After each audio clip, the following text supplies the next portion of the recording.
Halo Ibu Guru dan teman-teman semua. Kali ini saya akan membahas materi yaitu sudut antara dua vektor. Sebelum itu, perkenalkan, nama saya I Gede Krisna Ananda Saputra dari kelas 10 MIPA 7 nomor absen 7. Materi yang akan dibahas yaitu besar sudut antara dua vektor pada R2 dan besar sudut antara dua vektor pada di R3. Yang pertama, besar sudut antara dua vektor pada R2. Besar sudut antara dua vektor dapat diturunkan dari rumus hasil kali skala dua vektor. Vektor A dan vektor B sama dengan panjang vektor A, panjang vektor B, cos theta.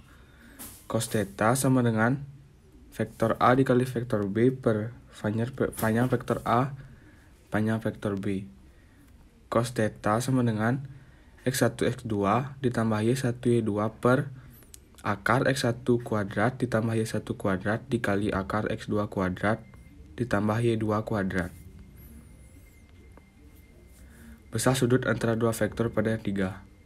Sama seperti vektor pada R2, besar sudut antara dua vektor dapat diturunkan dari rumus hasil kali skalar dua vektor. Vektor A dan vektor B sama dengan panjang vektor A, panjang vektor B cos theta. Cos theta sama dengan vektor A dikali vektor B per panjang vektor A, panjang vektor B. Cos theta sama dengan X1 X2 ditambah Y1 Y2 ditambah Z1 Z2 per akar X1 kuadrat ditambah Y1 kuadrat ditambah Z1 kuadrat dikali akar X2 kuadrat ditambah Y2 kuadrat ditambah Z2 kuadrat. Jika vektor A dan vektor B adalah vektor-vektor bukan nol dan theta adalah sudut di antara keduanya, maka yang pertama yaitu theta lancip jika dan hanya jika vektor A dikali vektor B lebih besar dari 0.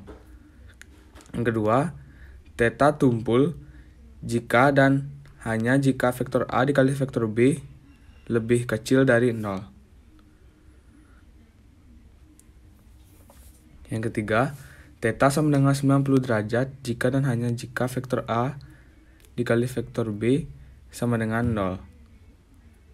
4. Theta sama dengan 0 jika dan hanya jika vektor A dikali vektor B sama dengan panjang vektor A, panjang vektor B. Yang kelima, theta sama dengan 180 derajat jika dan hanya jika vektor A dikali vektor B sama dengan min panjang vektor A, panjang vektor B. Ini adalah soal yang dapat kalian kerjakan. Sekian penjelasan dari saya. Jika ada kesalahan kata mohon dimaafkan. Terima kasih.